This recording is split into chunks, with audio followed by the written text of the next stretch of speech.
Olá, pessoal. Vamos gravar mais uma das aulas gravadas em função de toda essa catástrofe. Agradeço o entendimento de vocês e o esforço que todos fazemos para poder mantê-los no seu currículo de forma completa, sem falhas nenhuma, apesar de todas essas situações muito difíceis. Então, nós vamos falar agora sobre doença inflamatória intestinal em crianças.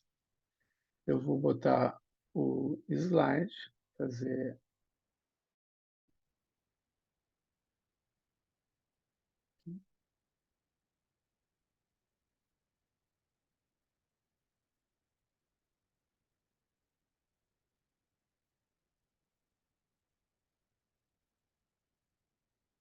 Muito bem.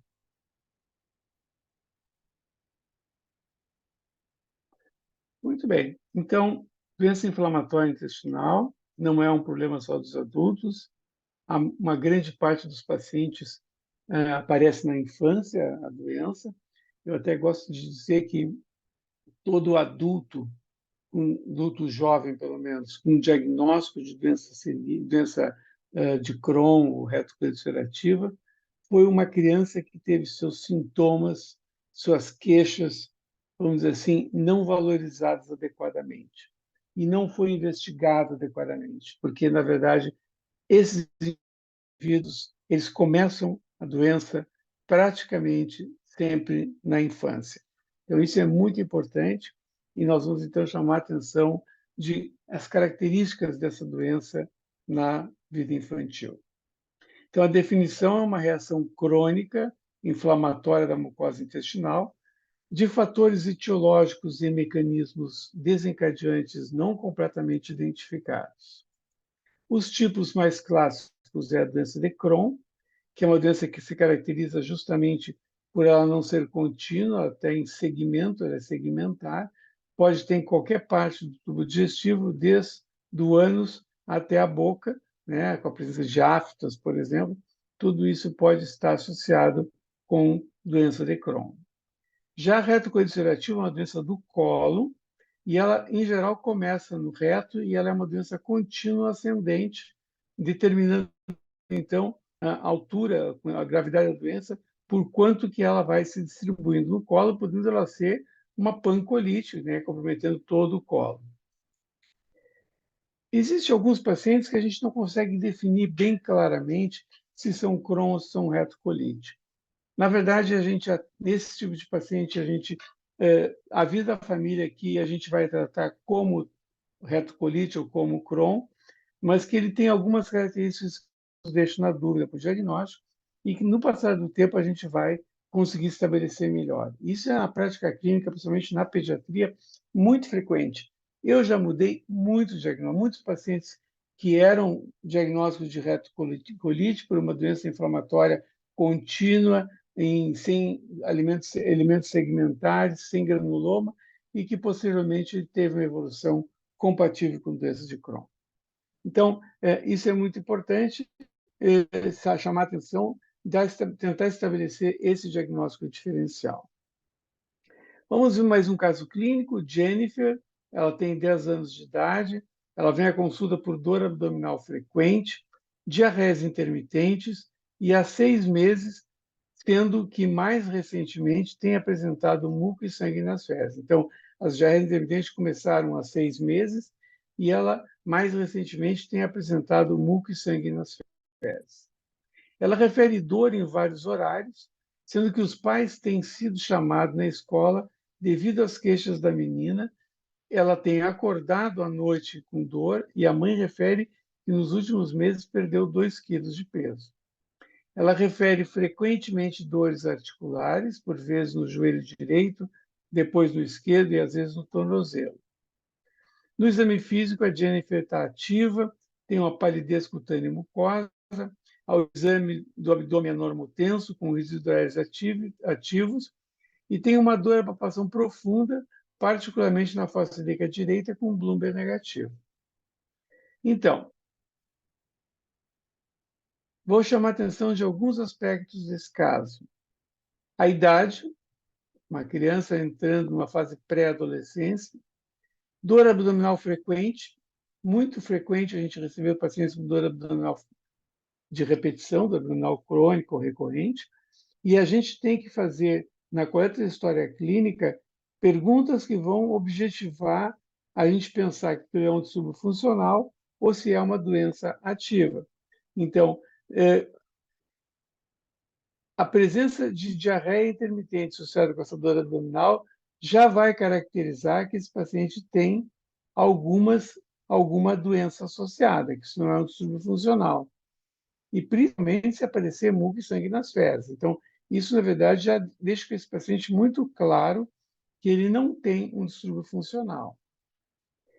Outro componente que é muito importante, que a gente tem que perguntar sempre quando a gente está avaliando o paciente por dor abdominal, é se ele acorda à noite com dor. Os pacientes com distúrbio funcional não acordam à noite com dor. Então, perguntar isso é importante e, se positivo, a gente vai ter um forte indício de que esse paciente possa ter uma doença inflamatória ou uma outra doença.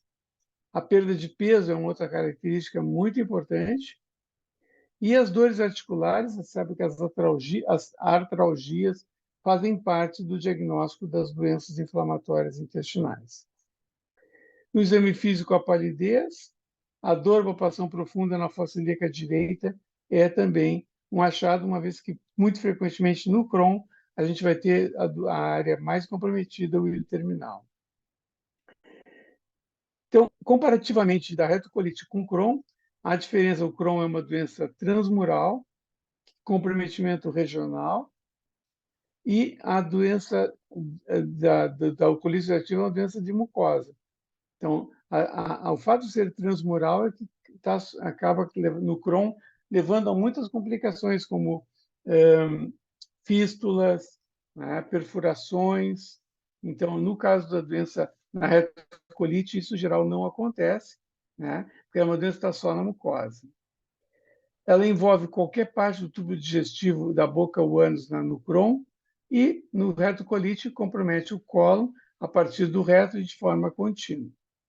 As fístulas, então, são mais frequentes de se encontrar no Crohn, 20 a 40% dos pacientes podem desenvolver fístulas, e não causa fístula na retocolite, porque é uma doença que, em geral, não é transmural, e ele frequentemente está associado a um sangramento retal maior do que na doença de Crohn.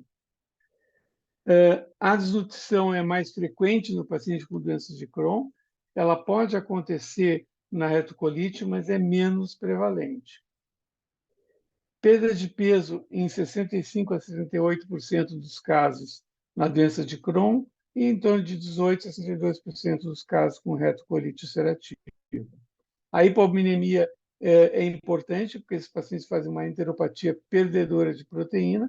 Ela acontece em 25 a 80% dos pacientes com Crohn e em torno de 25 a 50% dos pacientes com retocolite ulcerativa.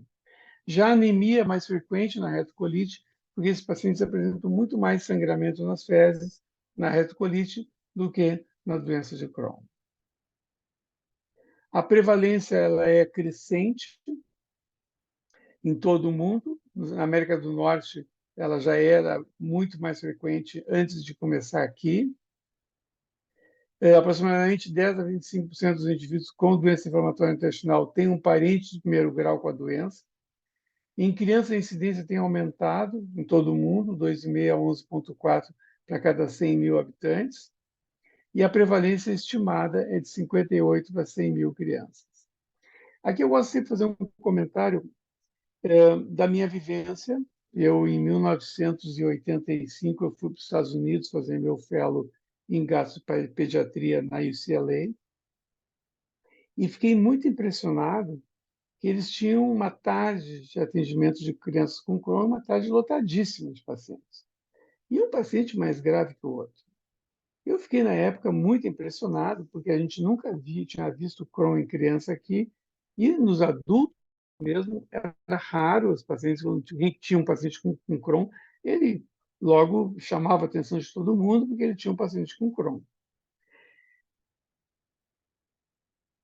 Quando eu estava lá, então, observando isso, eu me dei conta que essa era uma doença que nós não tínhamos, mas também percebi que os hábitos dos norte-americanos eram bem diferentes dos nossos, né? Eles já viviam momentos de alimentação processada, com alimentos industrializados, congelados. Eu mesmo comprei um micro-ondas na primeira semana e passei a comer comida congelada lá, era muito mais prático de preparar.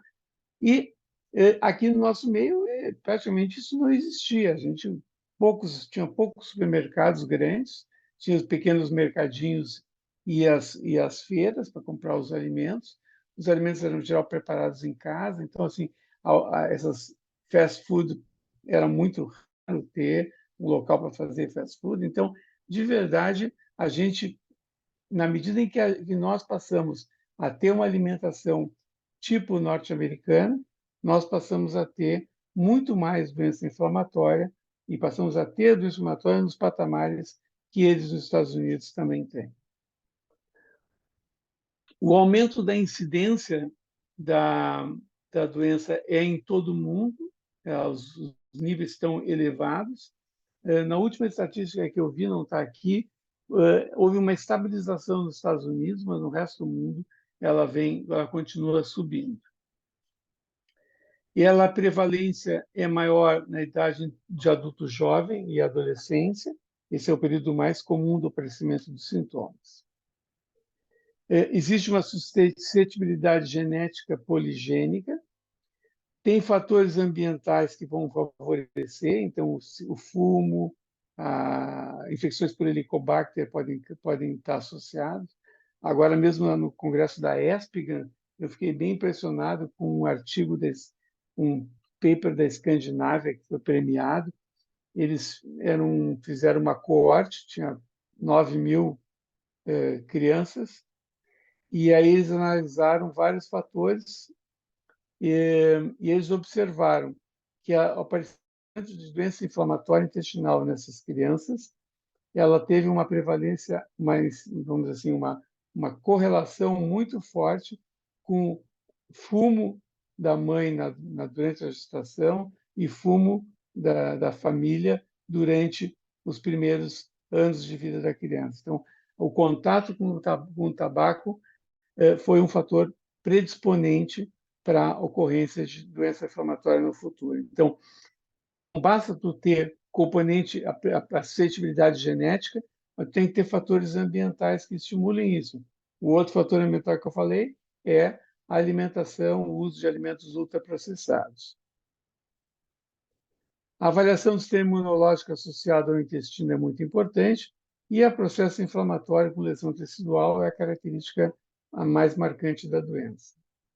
A microbiota está muito associada com a doença inflamatória. Nós vamos ter, então, crianças que vão ter uma microbiota com vários fatores que podem modificar a microbiota de um bebê. Por exemplo, nascer a termo, o tipo de parto vaginal, a microbiota vai ser mais saudável do que a paciente que nasceu de parto cesáreo. O ambiente onde ele vive, se mamou no peito, usou muito antibiótico, usou inibidor de bomba, tudo isso vai acabar modulando e modificando a microbiota. E aí nós vamos ter uma microbiota simbiótica, quando nós tivermos poucos desses elementos que possam modificar a microbiota. E se tu tem uma microbiota simbiótica, tu vai ter uma melhor imunotolerância, uma homeostasia intestinal e um metabolismo mais saudável. Se, no entanto, a gente tem a criança que nasceu prematura, de parto cesáreo, não mamou no peito, usou muito antibiótico, então essa criança vai ter desbiose. E essa desbiose está associada diretamente com doenças imunes, com atopia, asma e esclerose múltipla, doenças intestinais, como a doença inflamatória, enterocolite necrosante, a doenças metabólicas, como diabetes e obesidade. Aqui é um esquema bem típico para poder mostrar a importância da microbiota. Então, a microbiota, ela sendo microbiota saudável, a maneira com que ela vai apresentar os antígenos para a mucosa é diferente de quem tem uma microbiota doente. Então, nessa apresentação, por exemplo, nós vamos ter aqui a célula dendrítica, né, estimulando o sistema linfocitário. E aí, então, se ela tiver uma microbiota que apresente de forma positiva, nós vamos ter um processo que vai ser com aumento de interleucina 12, com TNF, interleucina 6 e interleucina 10, que vai ter efeitos anti-inflamatórios.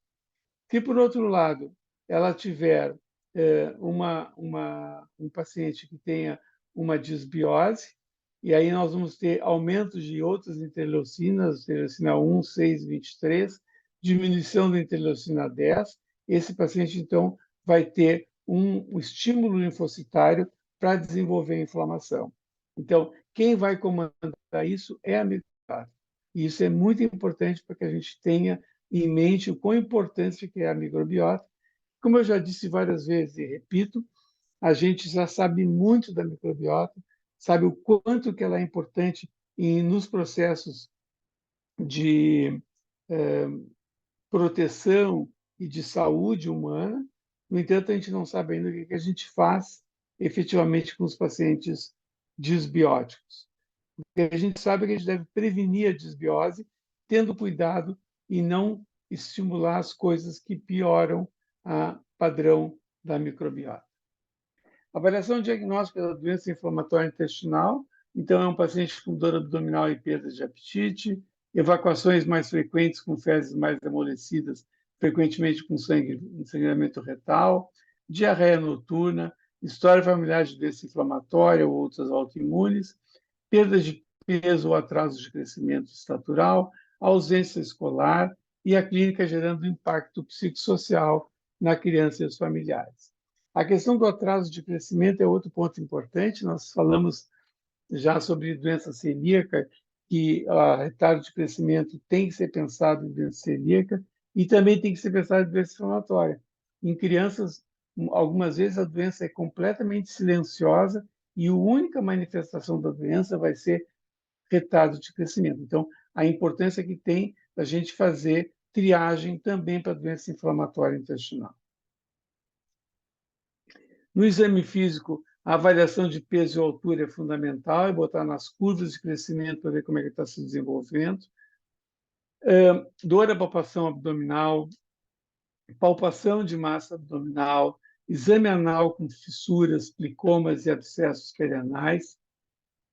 Aqui vocês têm o exemplo de um plicoma, tá aqui as nádegas da criança, né, o ânus, e aí crescendo se fosse uma lâmina, né? Uma mucosa que se exterioriza nesse paciente. Esse caso aqui nós vamos comentar ele mais adiante, porque vocês têm que entender quão importante foi esse plicoma para eu chegar ao diagnóstico de doença inflamatória nessa criança. Ainda tem os abscessos perianais, que são muito importantes e que são graves, caracterizam uma maior gravidade da doença. Artrite, baqueteamento digital, é muito importante olhar as mãozinhas, as unhas, para ver se tem baqueteamento digital. Essa é uma doença crônica que leva a baqueteamento digital. Lesões orais, aftas grandes de repetição, que não melhoram em uma semana. Então, aí vão ter lesões orais e periorais. Eritema nodoso é outro achado que é de considerar a investigação para doença inflamatória intestinal. O laboratório hemograma com plaquetas, VSG e proteína C reativa e proteína séricas e albumina. Tudo isso vai, de certa forma, contribuir. O hemograma nem tanto, mas pode ter algumas alterações, anemia e alteração de alguns leucócitos. VSG e proteína C reativa são dois marcadores inespecíficos, mas muito úteis, porque eles na doença inflamatória, muito frequentemente eles vão estar bem elevados. Então, tu está lá triando uma dor abdominal recorrente e tu não sabe se é doença ou não é doença, e o VSG, proteína C reativa, vem aumentada, segue na investigação, porque alguma coisa tem que possa ter gerado esse quadro, e entre essas coisas está a doença inflamatória intestinal. A proteína sérica albumina é importante, porque os pacientes fazem enteropatia perdedora de proteína, como eu já falei, e vão ter albumina baixa. As enzimas hepáticas também podem se alterar. A calprotectina fecal serve dos exames mais específicos que a gente possa fazer. não específicos do ponto de vista de doença de Crohn, retocolite, mas específicos de inflamação crônica desse intestino.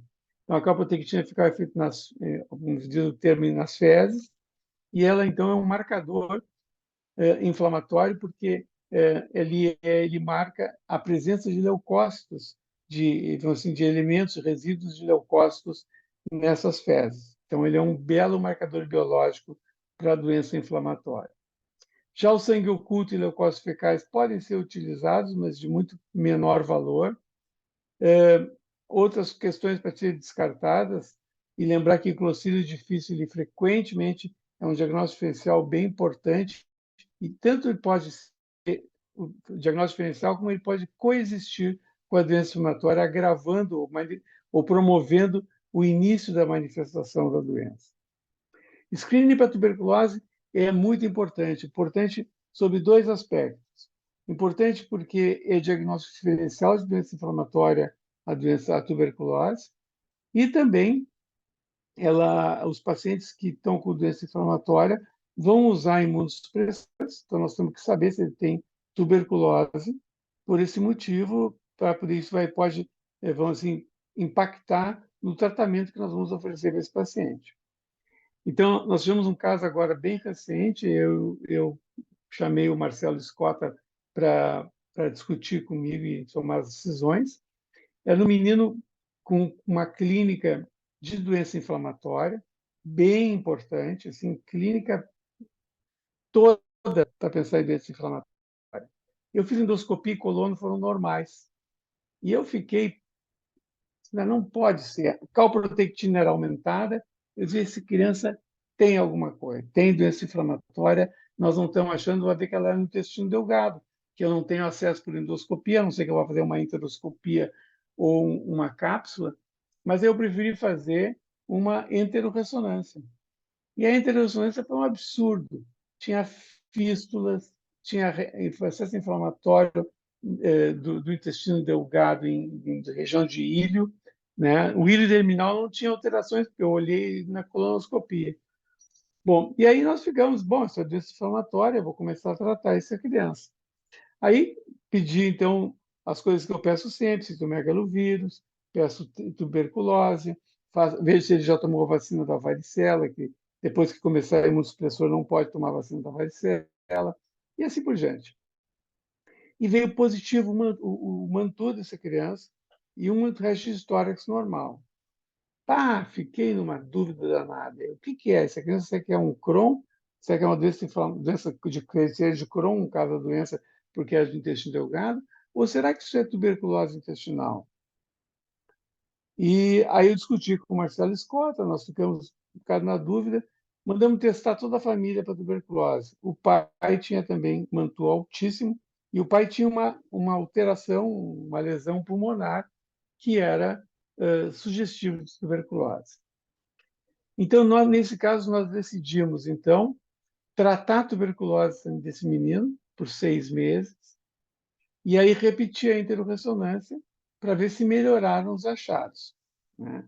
Então, nós vamos, um eventual diagnóstico de doenças de Crohn nesse menino vai ter um retardo de 6 meses no tratamento, mas se eu pensar que eu não posso usar imunossupressor porque ele tem tuberculose e pensar que a tuberculose possa ser a causa da doença, isso vai ser muito importante, porque uma coisa é de fazer tratamento para o resto da vida com doença inflamatória, ou resolver o quadro a partir de um tratamento de curto prazo com tuberculose. Então, esse foi um caso super bacana, bem recente no nosso grupo. Então, os exames de imagem, aqui um resto de trânsito intestinal, vocês vejam que esses pontos, isso aqui são úlceras na parede do ilho terminal, isso aqui é o ilho terminal e aqui é o colo, né? O século. Então, bem inflamado, com muitas ulcerações. A ressonância magnética é um belo exame, aqui nós estamos olhando o ilho terminal. Tem uma parede mais espessada.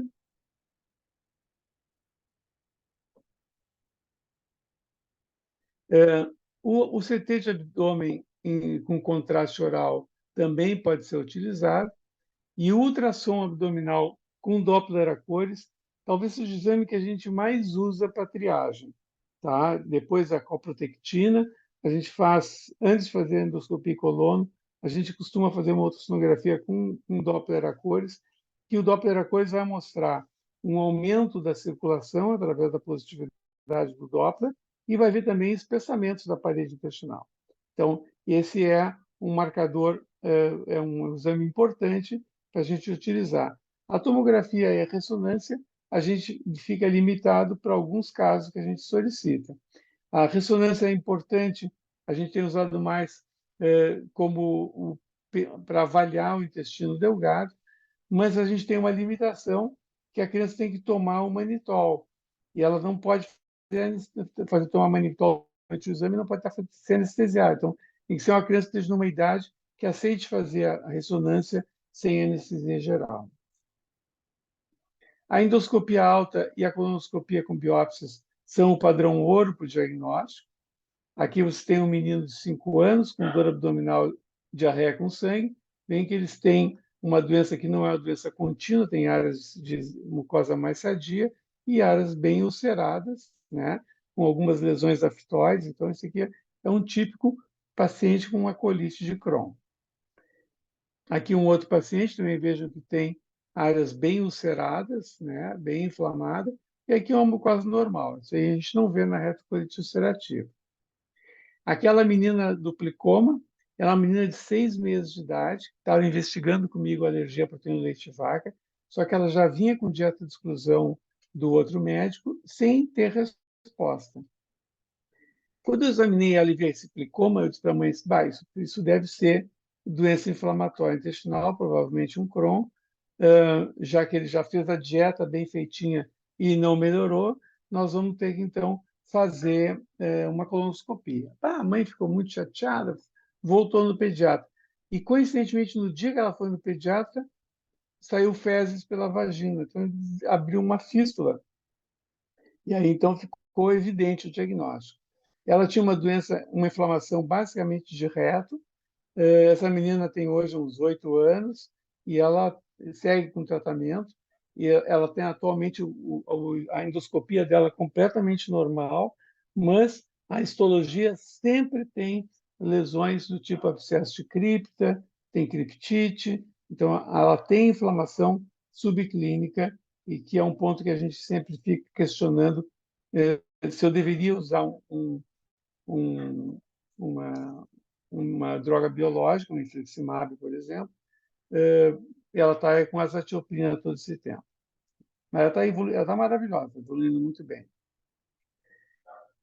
Na histologia da doença de Crohn, a presença de granulomas é o achado quase patonomônico, mas a gente vai encontrar o granuloma apenas em 30% dos casos. A retocolicitrativa, vejo que nós temos uma inflamação que compromete toda a parede intestinal, né? Que às vezes vai do reto até o cécon, uma pancolite, por exemplo.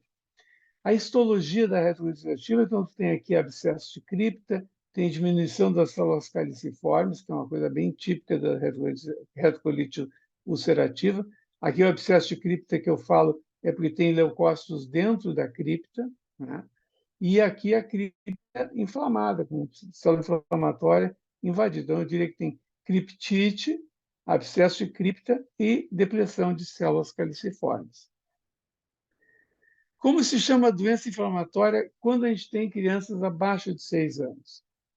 Isso é muito interessante porque se criou nas crianças abaixo de 6 anos um novo grupo de pacientes com doença inflamatória, que nós chamamos de doença inflamatória intestinal muito precoce, de início muito precoce. Essas doenças, na verdade, elas não são a forma clássica de doença inflamatória. A forma clássica do Crohn e da retocolite é uma doença poligênica, como eu falei lá no começo. Aqui nós vamos ter pacientes com doença monogênica. Obviamente que não são todas as crianças abaixo de 6 anos que a gente faz diagnóstico de doença inflamatória que eles vão ter doença monogênica. Essa menina, por exemplo, que eu acabei de mostrar o caso, tinha 6 meses de idade, ela é uma doença inflamatória típica, não tem nenhuma alteração no exoma para justificar. Então, o que a gente faz nas crianças abaixo de 6 anos? A gente faz um exoma.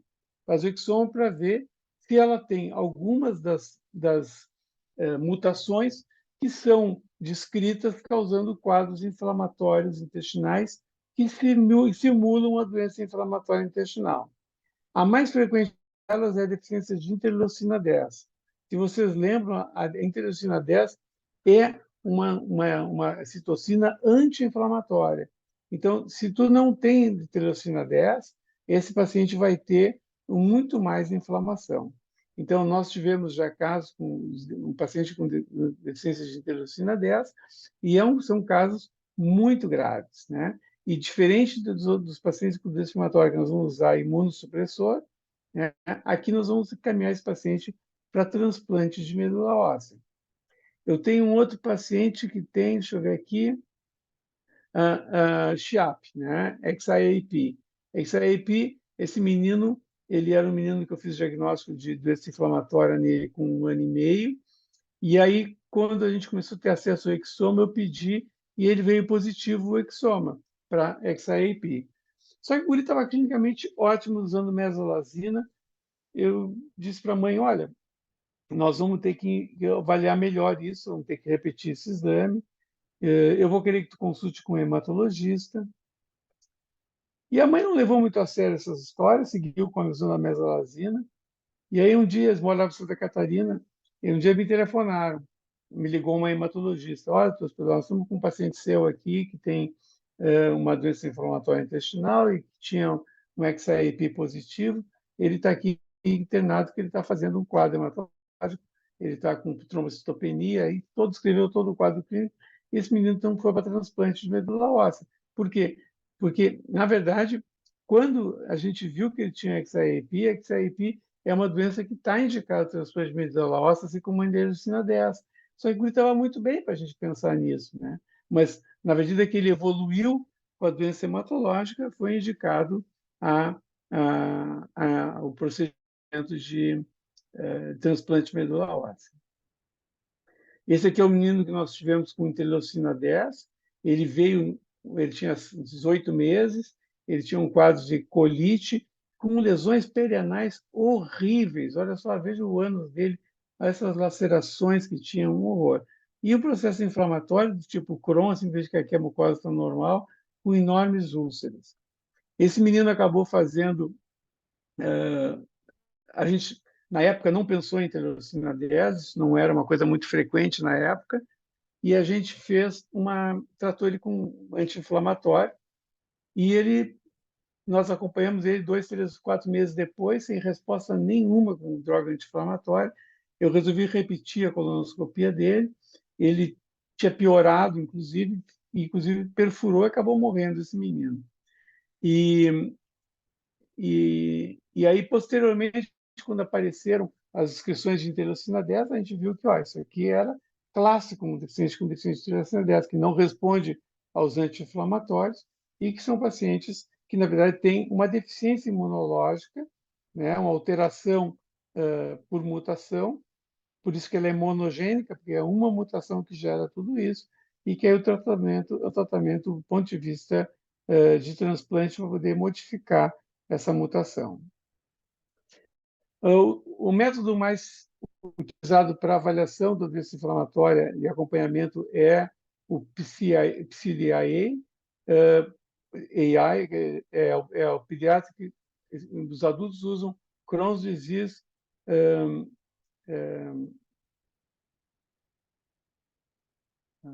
deu um branco do ar. Mas é o teste que avalia a gravidade da doença inflamatória. E aí foi feito isso aqui, que é uma modificação para acompanhar as crianças. A Activity Index é o índice Crohn's disease, é o índice de atividade da doença de Crohn. E esse é o pediátrico, com algumas modificações para a faixa etária dos nossos pacientes.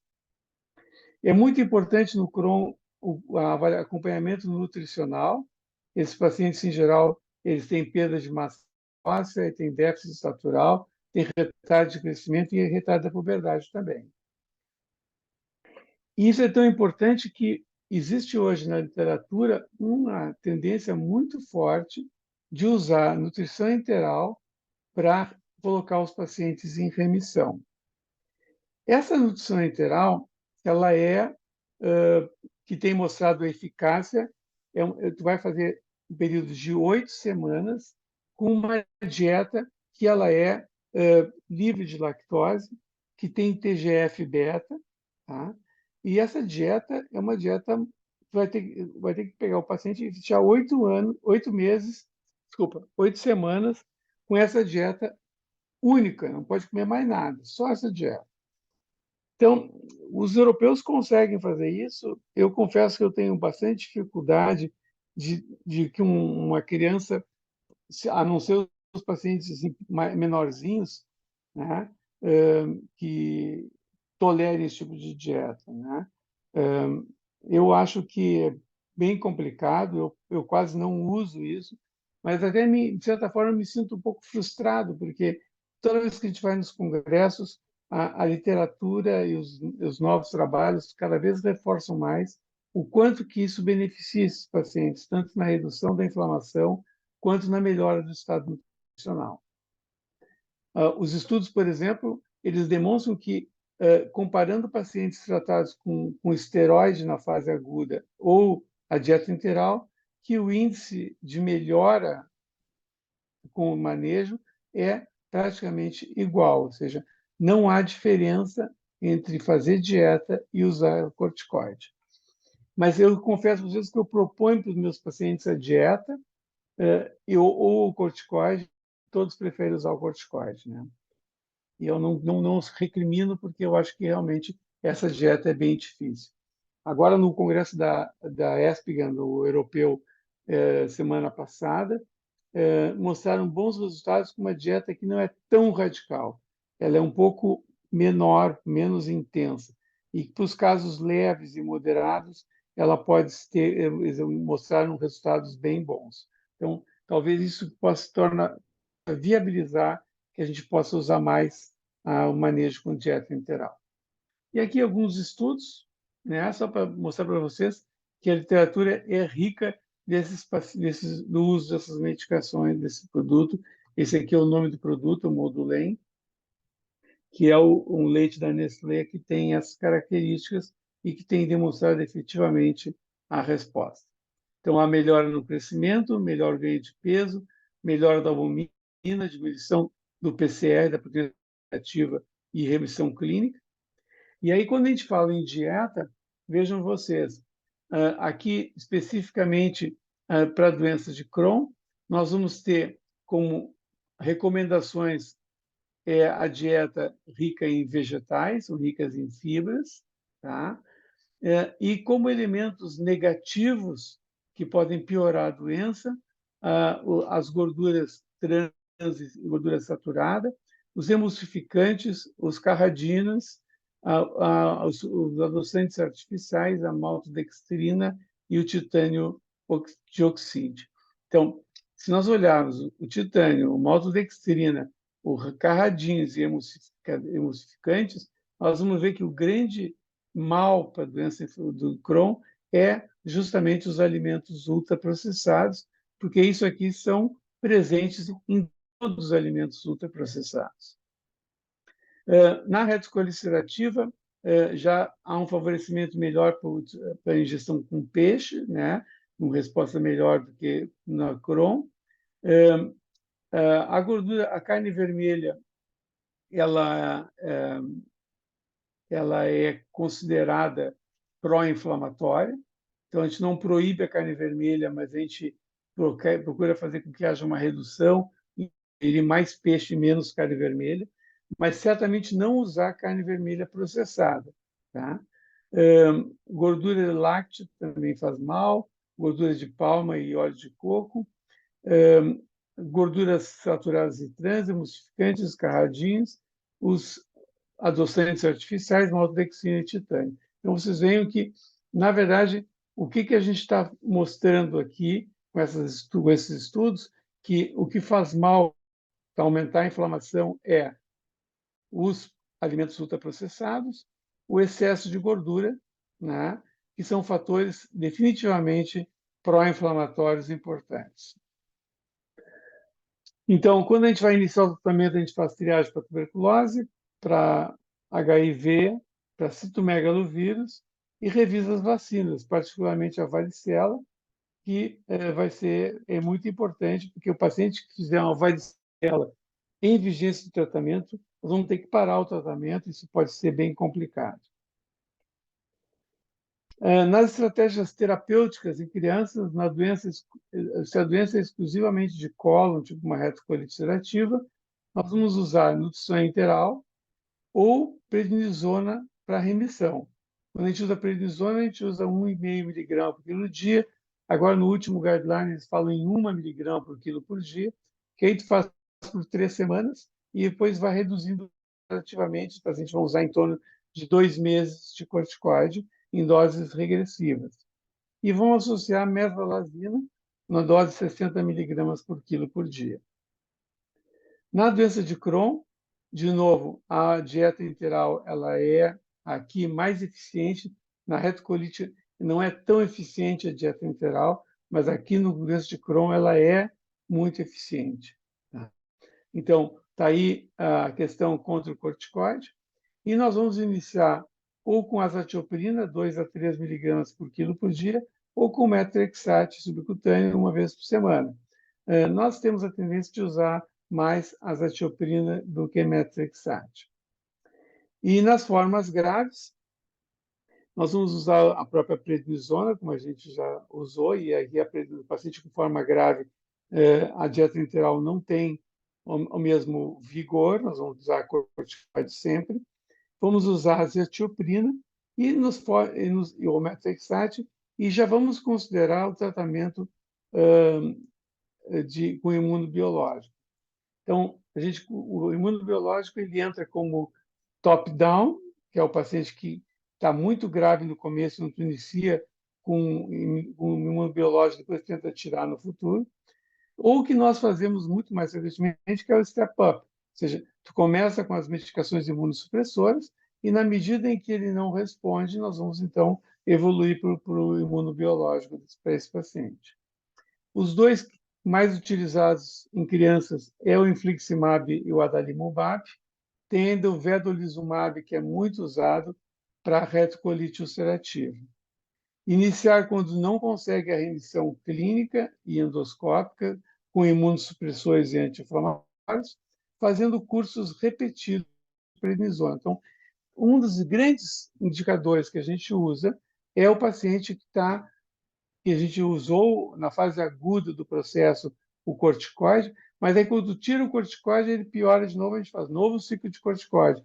Aí diminui o corticoide, ele piora, nós vamos ter que aumentar de novo. Esse paciente é um paciente clássico que nós vamos usar o imunobiológico. A forma top-down é o paciente, então, que vem muito grave, e aqui o paciente que mais particularmente tem indicação de fazer top-down em criança, que a gente trabalha, é as fístulas perianais. Crianças com fístula perianal é uma indicação formal para iniciar o tratamento com imunobiológico. Então, em conclusão, a gente deve ter uma autossuspeição em crianças com sintomas gastrointestinais persistentes, incluindo dor abdominal, diarreia, anemia, parada de crescimento ou perda de peso. Muco e sangue nas fezes também faz parte das questões que a gente vai ter que suspeitar. O déficit de crescimento deve ser sempre um sinal de alerta para pensar em doença inflamatória, e a abordagem nutricional e estratégias que priorizem o crescimento devem ser adotadas. Era isso, pessoal. Muito obrigado. Fiquem bem aí, se cuidem dessas enchentes. E perguntas eu vou deixar aqui no Moodle e vocês depois entram em contato comigo para poder fazer perguntas que eventualmente vocês têm. Um forte abraço e até a próxima.